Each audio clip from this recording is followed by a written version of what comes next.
नमस्कार दोस्तों, कैसे हैं आप लोग? चलिए आज शुरू करते हैं कुछ नया। तो आज मैं सोच रहा हूँ एक्सेल के बारे में बताऊँ। एक्सेल हमारे लिए बहुत ज़्यादा इम्पोर्टेंट है, चाहे आप प्राइवेट एम्प्लॉई हो और चाहे आप गवर्नमेंट एम्प्लॉई हो। एक्सेल हमारा डे टू डे वर्क को बहुत ज़्यादा प्रोग्रेस करता है।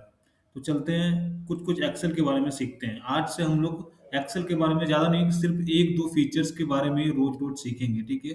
इससे क्या होता है कि आप उसको रोज़-रोज़ यूज़ करोगे और आपको याद भी रहेगा कि आप एक्सेल कैसे आप फीचर्स को कैसे याद कर सकते हैं, ठीक है? तो सबसे पहले हम लोग एक्सेल को ओपन कर लेते हैं। देखिए ये हमारा डेस्कटॉप है और यहाँ पर आप देख रहे हैं स्क्रीन पर ही मैंने एक्सेल को यहाँ पर चिपका रखा है। तो सबसे पहले एक्सेल को ओपन करते हैं और आप देख रहे हैं एक्सेल को ओपन करते ही यहाँ पर काफ़ी सारा जो इनबिल्ट एक्सेल यहाँ पर है। तो यहाँ पर आप देख सकते हैं चार्ट भी प्रिपेयर किया गया है और ये ट्यूटोरियल भी आपके साथ आप यहाँ पर टेक ए टू फॉर्मूला ये सब करके आप यहाँ पर एक्सेल के बारे में सीख सकते हैं, खुद से सीख सकते हैं। ऐसा इसमें सिस्टम दिया हुआ है, लेकिन हमें ब्लैंक वर्कबुक चुनना है, ठीक है? और यहाँ पर ये देखिए ये सेल है, ठीक है? ये सेल है और ये पूरा आप देख रहे हैं ये पूरा रो है और ये कॉलम है। आई थिंक इसके बारे में तो आप जानते ही होंगे। तो आप यहाँ देख पा रहे हैं रैप टेक्स्ट और मर्ज एंड सेंटर। इस 2 फीचर के बारे में आज हम सीखेंगे क्योंकि ये 2 फीचर कहीं न कहीं हमें बहुत ज़्यादा काम आता है। आप देख सकते हैं जैसे कि मुझे यहाँ पर कुछ लिखना है, जैसे कि मुझे कोई बड़ा सेंटेंस लिखना है, जैसे कि मैं कुछ एक बड़ा सेंटेंस टाइप करता हूँ, ठीक है? The student who have got less than 50 marks, ठीक है? आप देख रहे हैं कि ये टेबल ये सेल से ये वर्ड बाहर जा रहा है, ठीक है? ये सेल इतना बड़ा है, ठीक है? और ये पूरा सेंटेंस इस सेल से बाहर जा रहा है, तो हमें इसके अंदर लाना है। तो यहाँ पर आप 2 तरीके की चीज़ कर सकते हैं, या तो आप इस सेल को यहाँ से ऐसे खींच के बड़ा कर दो, तो ये आ गया। लेकिन अगर मैं बड़ा ना करना चाहूँ, अगर मुझे बड़ा नहीं करना है, मुझे बेढंगा सा लग रहा है, मुझे बड़ा नहीं करना है, ये इतना छोटा था, मुझे वो छोटा ही चाहिए।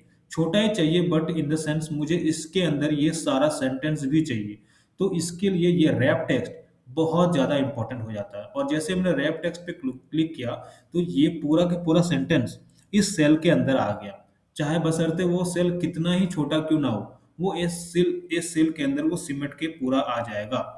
तो ये हो गया आपका रैप टेक्स्ट, ठीक है? और अब हम यहाँ पर एक सेंटेंस लिखते हैं नीचे, जस्ट इसके नीचे लिखते हैं, ठीक है? The students who have got more than 100 marks. अब हम इस पे आ जाते हैं, ठीक है? तो ये भी उसी तरह से ऑटोमेटिकली लिया नहीं, फिर से हमें रैप टेक्स्ट करना पड़ेगा, ठीक है? तो ये हो गया आपका सही तरीका, ठीक है? आपको कोई टेबल बनाने को मिला है, जिसमें ये जो हेडिंग होता है, ऊपर वाला जो होता है, ये बहुत ज़्यादा लंबा है, इतना लंबा चला जाता है, तो आप बॉस को दिखाओगे, तो बॉस तो नाराज़ हो जाएँगे कि ये कैसा कर दिया? आप इसको खींच के लंबा कर दो, तो ये भी अजीब लगेगा। तो रैप टेक्स्ट इस मामले में बहुत ही अच्छा होता है। अब हम लोग रैप टेक्स्ट के बारे में जान चुके हैं, तो हम लोग अब मर्ज एंड सेंटर पे काम करेंगे, ठीक है? अब मर्ज एंड सेंटर क्या होता है? सबसे पहले में एक और नया शीट लेते हैं। एक और नया शीट लेने के लिए आप जो ये प्लस का बटन देख रहे हो, आप इसमें कितना ही अनगिनत शीट ऐड ऐड कर सकते हैं। तो ये एक नया शीट ओपन हो गया हमारे पास, ठीक है? अब हम कोई चार्ट बना रहे हैं, कोई कंपनी का चार्ट बना रहे हैं, किसी भी चीज़ बना रहे हैं, तो सबसे पहले हमें इम्पोर्टेंट होता है हेडिंग। हेडिंग बहुत ज़्यादा इम्पोर्टेंट हो जाता है क्योंकि हेडिंग ही अगर नहीं होगा, तो हमें पता कैसे चलेगा कि ये चार्ट किस चीज़ के बारे में बनाई जा रही है। तो सबसे पहले हेडिंग डालने के लिए हमें इतना तो स्पेस चाहिए। अब जैसे कि यहाँ पर एक आप कुछ हेडिंग डालते हो, जैसे कि कोई दुकान का नाम हो गया, ठीक है? जैसे कि मैं एक दुकान का नाम कोई एंटरप्राइजेज़ होता है सारथी, ठीक है? सारथी एंटरप्राइजेज़, ये सारथी एंटरप्राइजेज़ है। आप क्या करोगे? सिंपली इसको मैंने बोला जैसे कि सारथी एंटरप्राइजेज़ नाम है। आप देख रहे हैं ये 2 सेल में आ जा रहा है। ये बहुत अजीब लग रहा है। आप यहाँ से अपना काम शुरू करोगे और ऊपर में सारथी एंटरप्राइजेज़ लिखोगे तो ये सही लग रहा है? नहीं लग रहा है क्योंकि ये देखो आप ये 2 सेल में आ रहा है। जब भी आप इसका प्रिंट निकालोगे तो 2 सेल में ऐसा दिखेगा। ये सही नहीं लग रहा। तो इसको हम लोग क्या करते हैं, इसको एक बार हम लोग अंडू करते हैं, मतलब ये अंडू करने आप जानते ही हो कि ये पूरा जो किया हुआ काम है वो मिट जाता है। तो हमें बड़ा सा लिखना है, ठीक है? बड़ा सा लिखना है, लेकिन ब्लैंक स्पेस चाहिए बड़ा।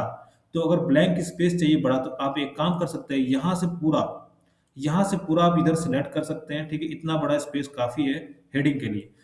एक सेकंड फिर से करता हूँ, यहाँ से पूरा आप सेलेक्ट करके, हाँ, सेलेक्ट करके आप मर्ज एंड सेंटर कर दिए। देखिए पूरा स्पेस यहाँ ब्लैंक हो गया, पूरा स्पेस यहाँ ब्लैंक हो गया इधर। अब आप यहाँ पर लिखिए, ठीक है,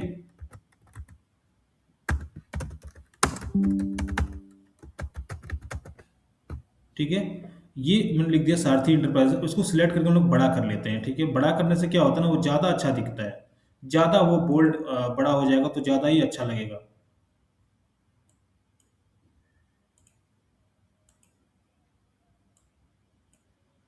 एक सेकेंड, सिलेक्ट कर लिया हमने, और इसको हम लोग बड़ा करेंगे, ठीक है। ये ये बड़ा कर दिया हमने। साथ ही साथ इसे हम लोग बड़ा के साथ साथ कंट्रोल+B दबा के बोल्ड भी कर दिया हमने इसे, ठीक है। तो ये बोल्ड कर दिया। अब हम देख रहे हैं कि ये सारथी इंटरप्राइजेस, ये जो ये है, ये पूरा अच्छा मतलब बड़ा हो गया, ठीक है। यहाँ से आप और थोड़ा सा इधर कर दो क्योंकि तो ये दिख नहीं रहा, सब छुप जा रहा है, ठीक है। एक सेकंड, ये क्या हो गया, मैं इसको थोड़ा सा ये बना लेता हूँ, एक सेकंड।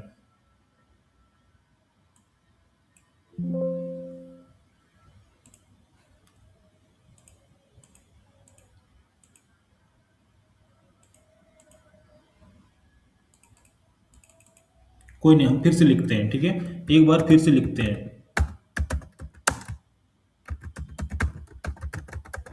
ये हमने लिख दिया। मैंने उसको कुछ ज़्यादा ही बड़ा कर दिया था इसलिए वो ऐसा हो गया, ठीक है। मैं इसको बड़ा कर लेता हूँ।